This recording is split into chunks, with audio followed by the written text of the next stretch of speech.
Bismillah. Assalamualaikum warahmatullahi wabarakatuh.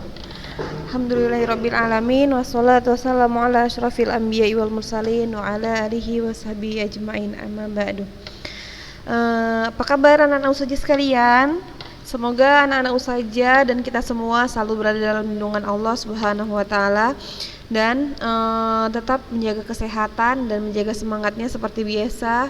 Jadi untuk hari-harinya selalu bisa berjalan dengan lancar ya nak. Nah hari ini kita masuk ke bab yang baru. Minggu lalu kita udah bahas tentang klasifikasi makhluk hidup dan alhamdulillah udah banyak yang ngumpul tugas, tapi pun masih ada yang belum kumpul tugas. Ustazah bingung nih kenapa bisa nggak dikumpul ya nak, apa masalahnya? Kalau nggak ngerti bisa bilang sama Ustazah, bisa tanya sama Ustazah gitu ya nak. Jadi kali ini kita masuk ke klasifikasi materi.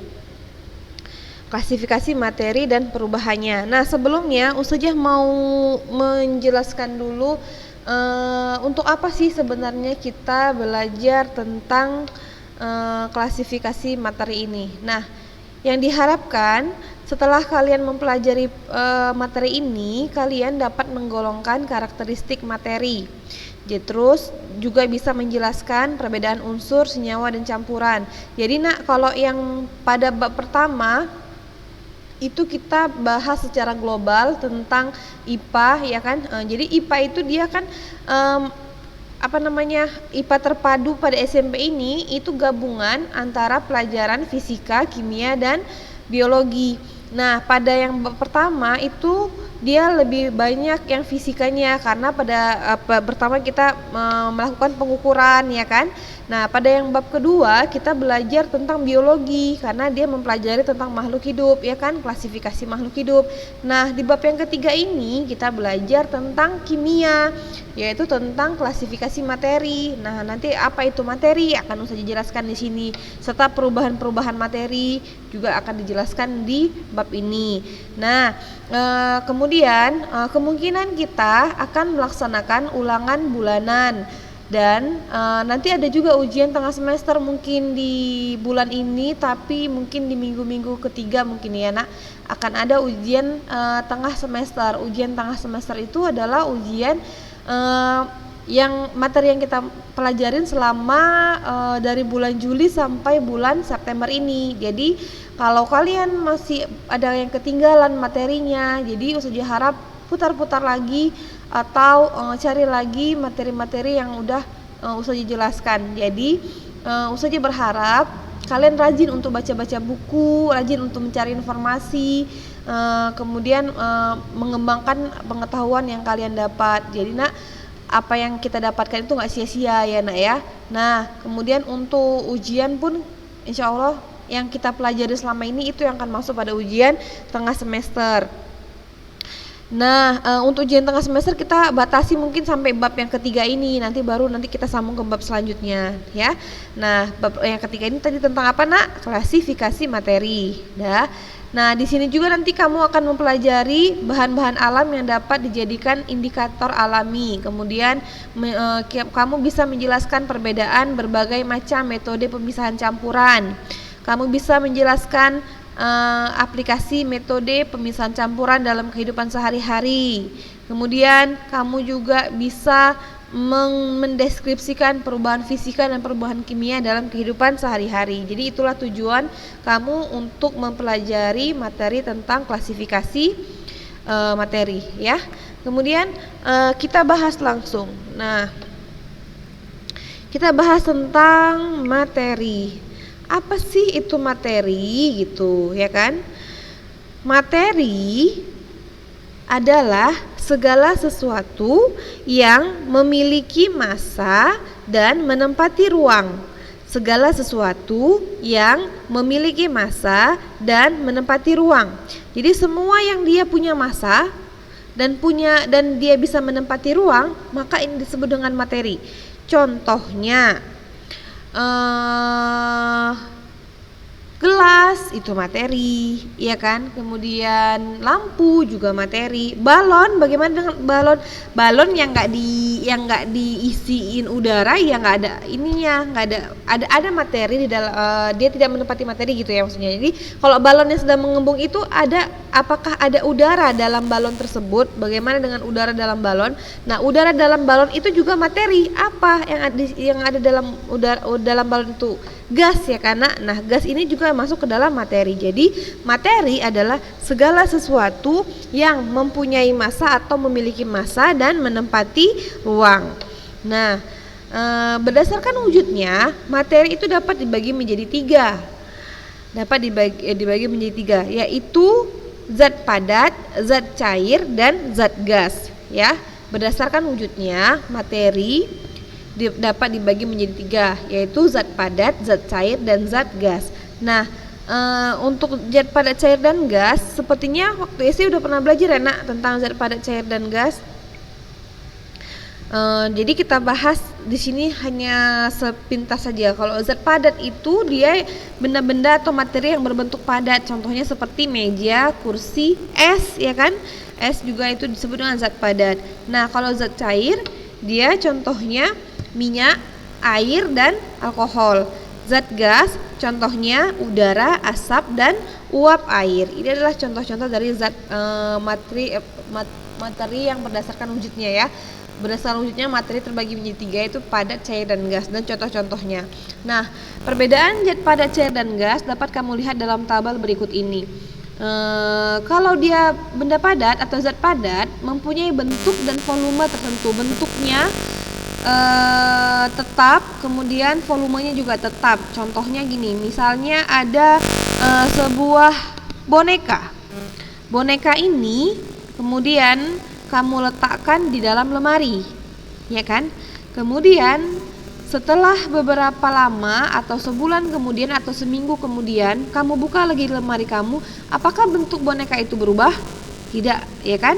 Enggak berubah. Apakah volumenya berubah? Volume itu maksudnya isinya atau volumenya. Jadi apakah berubah? Enggak, tetap ya kan. Nah, maka zat padat itu maka boneka itu disebut dengan zat padat karena dia mempunyai bentuk dan volume yang tetap atau tertentu. Jadi tetap dia nggak berubah ya. Walaupun dia dipindahkan kemanapun bentuknya tetap gitu, tidak berubah. Pulpen termasuk ke dalam zat padat. Kenapa? Karena pulpen itu bentuknya tetap dan isinya juga tetap atau volumenya juga tetap. Kalau dipindahkan pun dia ke tempat yang lain, dia tetap bentuknya seperti itu, volumenya tetap seperti itu.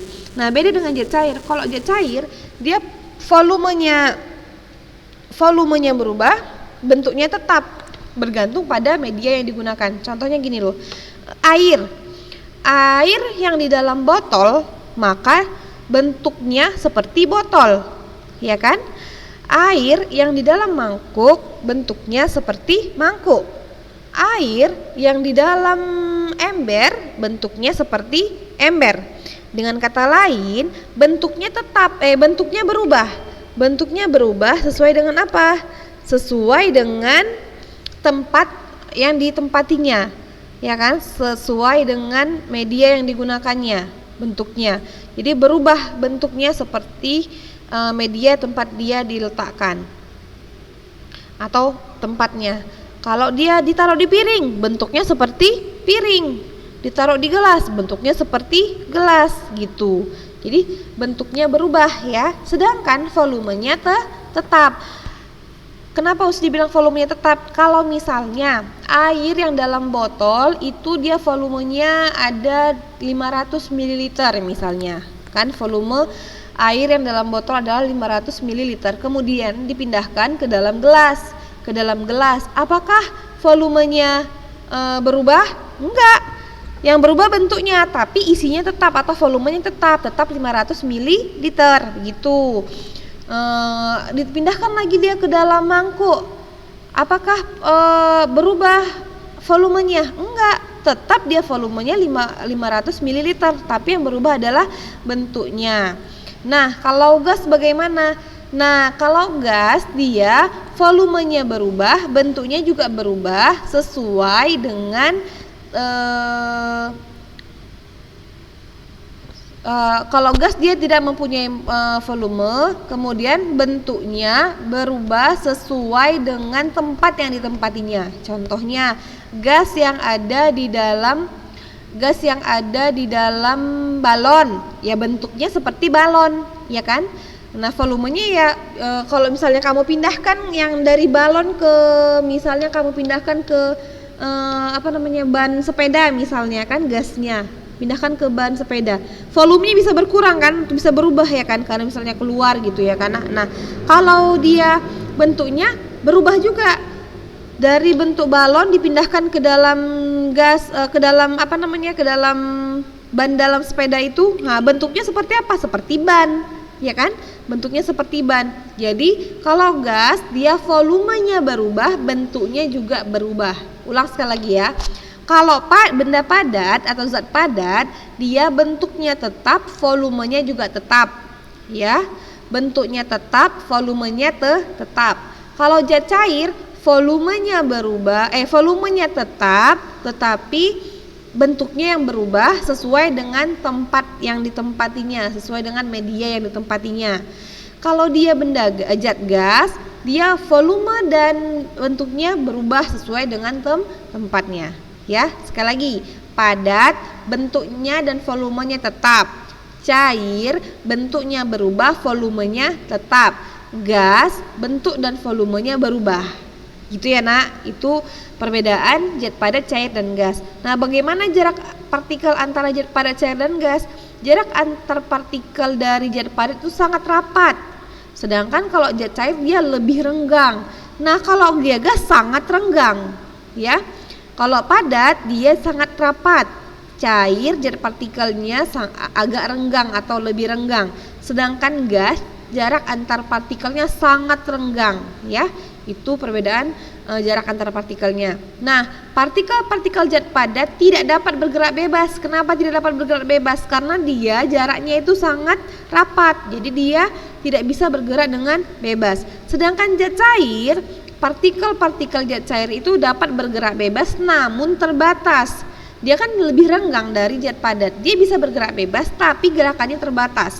Sedangkan gas, partikel-partikel gasnya dapat bergerak sangat bebas karena dia jarak antar partikelnya sangat renggang. Itulah perbedaan sifat zat padat, zat cair dan gas. Mudah-mudahan paham ya nak.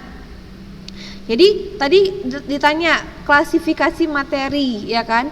Materi dapat dibedakan berdasarkan wujudnya. Berdasarkan wujudnya, materi dibedakan menjadi berapa nak? 3. Apa tadi? Padat, cair, dan gas. Ciri-cirinya juga atau sifat-sifatnya juga udah dijelaskan. Nah, selanjutnya kita masuk ke cara mengklasifikasikan materi. Nah, materi ini terbagi menjadi 2. Ada namanya zat tunggal, ada namanya campuran. Ya kan? Materi terbagi menjadi 2. Ada namanya zat tunggal, ada namanya campuran. Zat tunggal terbagi lagi menjadi 2, unsur dan senyawa. Sedangkan campuran dibedakan menjadi 2. Ada namanya campuran heterogen, ada namanya campuran homogen. Ya, campuran homogen. Nah, ulang ya sekali lagi ya. Materi terbagi menjadi 2, ada zat tunggal dan campuran. Zat tunggal terbagi lagi menjadi 2, yaitu unsur dan senyawa. Sedangkan campuran dibedakan menjadi 2, ada yang namanya heterogen dan homogen. Heterogen itu terdiri dari koloid, suspensi, nanti saya jelaskan ya. Nah, kemudian kita bahas tentang zat tunggal ya. Zat tunggal tadi ada berapa tadi? Unsur dan senyawa. Sekarang kita bahas dulu unsur. Apa itu unsur? Unsur adalah zat tunggal yang tidak dapat diuraikan menjadi zat lain yang lebih sederhana. Contohnya yaitu besi, emas, aluminium. Dia tidak bisa diuraikan secara dengan cara proses kimia biasa, nggak bisa dia. Jadi zat tunggal ini dia tidak bisa diuraikan lagi ya nak, menjadi zat yang lebih sederhana lagi karena dia sudah sederhana. Nah, bagian terkecil dari unsur itu disebut dengan atom. Bagian terkecil dari unsur adalah atom. Nah, inilah nama-nama unsur. Nama unsur itu ada banyak sebenarnya ya. Kalau misal unsur ini dia macam-macam jenisnya, ada unsur logam, ada non logam. Tapi berikan dulu contoh dari unsur. Unsur itu dia ada hidrogen, helium, raksa, karbon, tembaga, klorin dan seterusnya. Emas juga termasuk ke dalam unsur. Nama latinnya juga beda. Kalau hidrogen nama latinnya hidrogenium. Lambang unsurnya H besar. Nah, kalau unsur ini dia diberi nama latin berdasarkan penemu pertamanya. Jadi unsur diberi nama latin berdasarkan penemu pertamanya atau berdasarkan tempat ditemukannya unsur tersebut. Jadi kalau namanya karbon itu berarti diambil nama latinnya itu kan karbon. Karbon itu bahasa nama latinnya apa? Karbonium. Ya kan? Ini diambil dari nama latinnya atau berdasarkan tempat ditemukannya unsur tersebut gitu ya. Kemudian unsur itu, penamaan unsur diberi simbol yang dibuat oleh seseorang yang bernama John Jacob Berzelius. Nah, dialah yang memberikan simbol penamaan unsur. Nah, cara pemberian nama unsur itu dia menurut si Berzelius ini adalah setiap unsur itu dilambangkan dengan satu huruf. Nah, dilambangkan dengan satu huruf. Nah, yaitu huruf awal dari nama latinnya. Kayak hidrogen diambil dari huruf depannya H. H aja kan? Satu huruf aja. Nah, huruf awal ini harus ditulis dengan huruf kapital atau huruf besar. Tapi untuk unsur yang memiliki huruf yang awalnya sama diberikan satu huruf kecil lagi di depan dari namanya. Misalnya kayak gini kan. Hidrogen sama helium ini kan huruf depannya, hidrogenium sama helium ini huruf depannya sama-sama H kan. Nah, untuk membedakan H hidrogen dengan H helium, dia kalau helium ditambahkan satu huruf lagi, satu huruf kecil lagi setelah huruf H besar itu kan He. Makanya lambang unsurnya di Hg gitu ya. Nah, untuk memudahkan kalian mengingat nama-nama unsur, kamu bisa menggunakan tabel periodik. Inilah namanya tabel periodik ya, tabel ini. Nah, unsur itu dia ada di sini ada kotaknya, ada yang berwarna-warna. Kalau yang dia kuning ini untuk unsur yang dia padat, kalau pink dia cair, kalau hijau itu gas, dan kalau yang berwarna biru muda ini adalah unsur buatan. Ya, unsur buatan. Ini namanya tabel periodik. Nanti kalian akan banyak menggunakan tabel ini di SMA insyaallah ya. Nah, kemudian unsur itu dibagi menjadi dua, yaitu ada unsur logam, ada unsur non logam. Ada unsur logam, ada unsur non logam. Nah, ciri-ciri dari unsur logam yang pertama adalah dia berwujud padat. Dia berwujud padat kecuali raksa. Raksa ini dia berbentuk cair tapi dia masuk ke dalam unsur logam. Ya. Jadi dia berwujud padat kecuali raksa. Hanya raksa saja dia yang unsurnya dia bersifat unsur logam tapi dia berwujud cair. Kemudian unsur logam ini dia bersifat kuat dan dapat ditempa. Kalau unsur non logam, kalau yang tadi logam dia padat, kalau non logam dia bisa padat, bisa cair, bisa gas. Kalau dia non logam. Kemudian kalau non logam dia bersifat rapuh dan tidak dapat ditempa, atau maksudnya tidak dapat dibentuk. Sedangkan kalau dia yang unsur logam dia bisa ditempa atau dibentuk. Nah, kemudian unsur logam itu dia dapat menghantarkan listrik dan panas atau dia dikatakan bersifat konduktor. Konduktor itu adalah unsur-unsur yang dia bisa menghantarkan listrik dengan baik atau menghantarkan panas dengan baik. Sedangkan unsur non logam tidak dapat menghantarkan listrik dan panas kecuali grafit. Grafit ini dia bisa menghantarkan listrik atau panas. Nah, yang tidak dapat menghantarkan listrik dan panas itu disebut dengan isolator. Kalau konduktor dia bisa menghantarkan panas dengan baik, kalau isolator tidak bisa menghantarkan panas. Ya, Nak? Kemudian kita lanjut tadi, ini udah. Apa itu senyawa? Senyawa ini adalah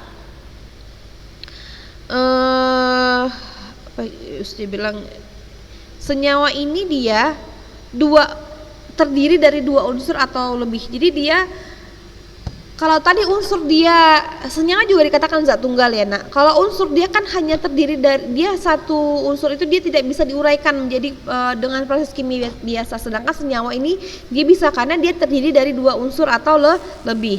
Nah, bagian terkecil dari senyawa adalah molekul ya. Bagian terkecil dari suatu senyawa, ini bagian terkecil nih maksudnya ya. Molekul adalah bagian terkecil dari suatu senyawa. Nah, contoh dari senyawa dalam kehidupan sehari-hari ini ada namanya natrium klorida, rumusnya NaCl ya. Dia terdiri dari dua unsur kan, natrium dan klorida. Nah, ini kegunaannya sebagai garam dapur. Ada sukrosa C12H12O11. Ini kegunaannya sebagai pemanis gula. Asam klorida atau HCl untuk pembersih lantai. Asam asetat atau CH3COOH ini cuka makanan. Asam sulfat H2SO4 ini pengisi aki. Kemudian atau air, ada air ini H2O. Ya kan, ada unsur hidrogen, ada unsur oksigennya kan. Kemudian makanya dia disebut dengan senyawa karena terdiri dari dua unsur. Nah, air ini banyak fungsinya ya, sebagai pembersih bisa, sebagai pelarut bisa. Kemudian ada urea, CONH berapa ini? Nggak nampak ya. Kemudian ada asam askorbat dan seterusnya. Nah, ini adalah contoh-contoh senyawa dalam kehidupan sehari-hari. Nah, itu tadi zat tunggal ya. Zat tunggal tadi apa tadi nak? Zat tunggal ada yang namanya unsur dan senyawa. Nah, sekarang masuk ke campuran. Apa itu campuran? Campuran adalah kombinasi dari dua atau lebih zat dalam proporsi berapapun. Zat-zat dalam campuran tidak bergabung secara kimiawi sehingga sifat fisiknya tetap. Campuran terbagi menjadi dua, ada nama campuran homogen, ada campuran heterogen. Nah, campuran ini adalah suatu materi yang terdiri atas dua zat atau lebih yang masih mempunyai sifat zat asalnya. Campuran dibedakan menjadi dua, yaitu campuran homogen dan campuran heterogen. Campuran homogen adalah campuran yang tidak dapat dibedakan zat-zat yang tercampur di dalamnya. Larutan tersusun atas pelarut dan zat terlarut. Pelarut disebut dengan solvent, terlarut disebut dengan solut. Pelarut yang banyak digunakan adalah air. Senyawa lain yang dapat digunakan sebagai pelarut adalah senyawa organik yang dikenal juga sebagai pelarut organik. Itu adalah contohnya kloroform atau alkohol. Kemudian dalam larutan, ukuran partikel zat terlarut sangat kecil dengan diameter kurang dari 1 nanometer, sehingga partikel zat terlarut tidak dapat dilihat walaupun menggunakan mikroskop ultra. Oleh karena itu, larutan terlihat homogen atau serba sama. Artinya, zat yang terlarut dan pelarut dalam larutan tersebut tidak dapat dibedakan. Contohnya misalnya gini, kamu mau buat teh atau kamu mau buat susu, ya, membuat susu. Ada zat pelarutnya, ada zat terlarutnya. Zat pelarutnya adalah air, ya kan? Zat pelarutnya adalah air. Sedangkan zat terlarutnya apa? Susu. Zat terlarutnya adalah susu. Nah, ketika pelarut dan terlarut ini disatukan, kemudian kita aduk-aduk, kan terjadi campuran antara pelarut dan perpaduan antara pelarut dan terlarut disebut dengan campuran. Nah, setelah dicampur, bisa nggak kamu bedakan yang mana air, yang mana susu? Nggak bisa kan? Kenapa nggak bisa? Karena zat terlarut dan pelarutnya ini sudah bergabung menjadi satu yang dia ukuran partikelnya sangat kecil, sehingga dia ketika digabung menjadi satu, dia larutan ini terlihat sama atau homogen. Jadi nggak bisa lagi kita pisahkan itu yang mana, nggak bisa lagi kita pisahkan yang mana pelarut, yang mana terlarut gitu ya. Itu disebut dengan campuran homogen. Artinya setelah dilarutkan, larutannya terlihat sama atau homogen. Nggak bisa lagi kita bedakan yang mana air dan yang mana susu. Atau misalnya kita mau melarutkan sirup, misalnya sirup kurnia atau sirup apa gitu ya kan. Nah, itu kan ada zat pelarut, ada zat terlarutnya. Nah, larutan itu adalah campuran dari pelarut dan zat terlarut. Nah, ini pelarutnya adalah misalnya air, kemudian kita masukkan zat terlarutnya, misalnya gula misalnya kan, kemudian kita aduk-aduk, kita larutkan, kemudian dia menjadi larutan. Nah, partikel zat yang terlarut tidak dapat terlihat, sehingga tidak dapat dibedakan yang mana zat pelarut, yang mana zat terlarut, ya. Itu yang disebut dengan larutan atau campuran homogen. Larutan atau campuran homogen. Nah, larutan pada kehidupan sehari-hari ini dapat dikelompokkan menjadi larutan yang bersifat asam, ada larutan yang bersifat basah, ada larutan yang bersifat garam, ya. Dalam kehidupan sehari-hari, larutan ini dapat dikelompokkan menjadi larutan asam, ada larutan basah, dan ada larutan garam. Nah, ciri-ciri dari larutan asam itu rasanya asam. Namanya aja larutan asam, berarti rasanya asam. Rasanya asam. Kemudian derajat keasamannya pH-nya lebih kecil dari 7. Kalau sifat basah rasanya pahit, pH-nya lebih besar dari 7. Kalau garam rasanya itu dia asin, ada rasanya asin, kemudian derajat keasamannya itu sama dengan 7, ya. Kemudian kalau misalnya kita uji dengan menggunakan kertas lakmus, tahu kertas lakmus nak?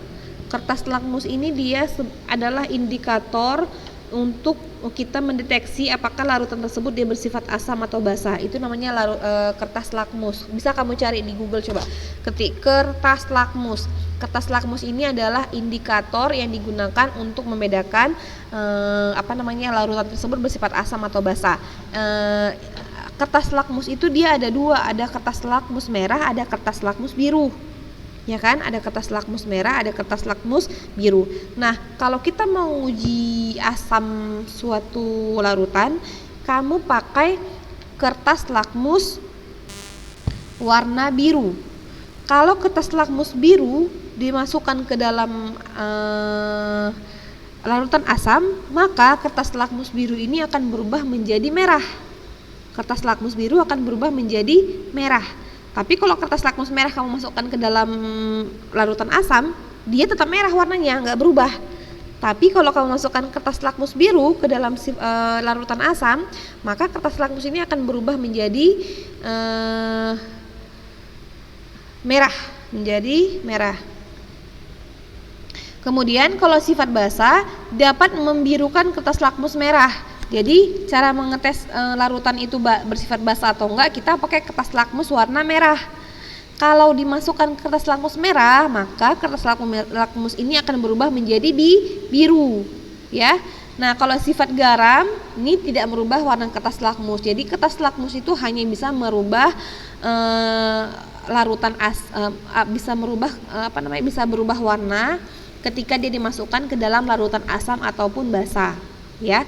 Kertas lakmus untuk menguji larutan yang asam, maka kita pakai kertas lakmus warna biru. Kalau warna biru ini berubah menjadi merah, berarti dia bersifat asam. Kalau kita mau menguji basah, kamu pakai kertas lakmus warna merah. Kalau kertas lakmus merahnya ini berubah menjadi biru, maka berarti larutan itu bersifat basah.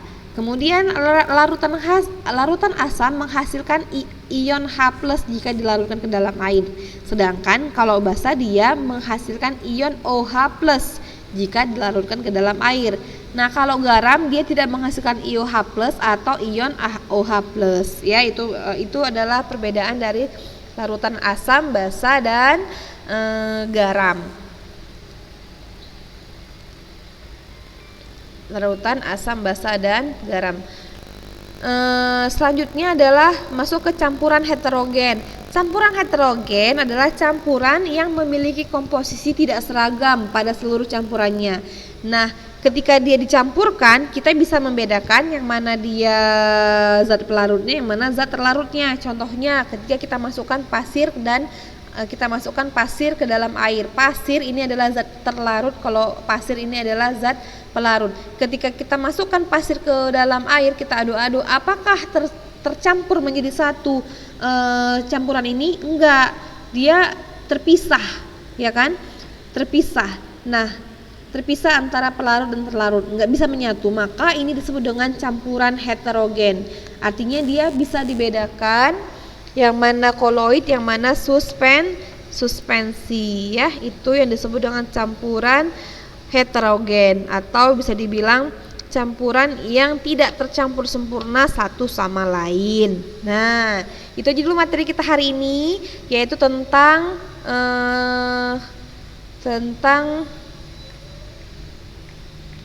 klasifikasi materi. Tadi kita udah bahas tentang materi berdasarkan wujudnya, padat, cair, dan gas. Kemudian kita udah bedakan sifat zat padat, cair, dan gas. Kemudian kita juga udah belajar cara mengklasifikasikan materi.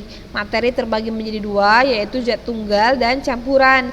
Zat tunggal terbagi lagi menjadi dua, ada unsur dan senyawa. Unsur adalah zat tunggal yang tidak dapat diuraikan menjadi zat lain yang lebih sederhana, sedangkan senyawa adalah terdiri dari dua unsur. Kemudian kita udah belajar tentang campuran. Campuran adalah materi yang terdiri atas dua zat atau lebih yang masih mempunyai sifat zat asal yang sama, tetapi campuran dapat dibedakan menjadi dua. Ada campuran homogen, ada campuran heterogen. Kalau homogen dia yang ketika dicampurkan tidak bisa kita membedakan yang mana zat pelarut dan terlarut. Sedangkan kalau dia heterogen, dia bisa kita bedakan ya. Nah, untuk minggu ini Ustazah tidak memberikan tugas sama kalian, tapi Ustazah harap kalian baca-baca bukunya. Minggu depan kita sambung satu materi lagi, kemudian kita ulangan bulanan ya nak. Itu aja yang bisa Ustazah sampaikan hari ini. Kalian belajar dengan tekun. Lebih dan kurang Ustazah mohon maaf. Kita tutup pertemuan kita dengan membaca doa kafaratul majelis. Subhanakallahumma bihamdika asyhadu alla ilaha illa anta astaghfiruka wa atubu ilaik. Assalamualaikum warahmatullahi wabarakatuh.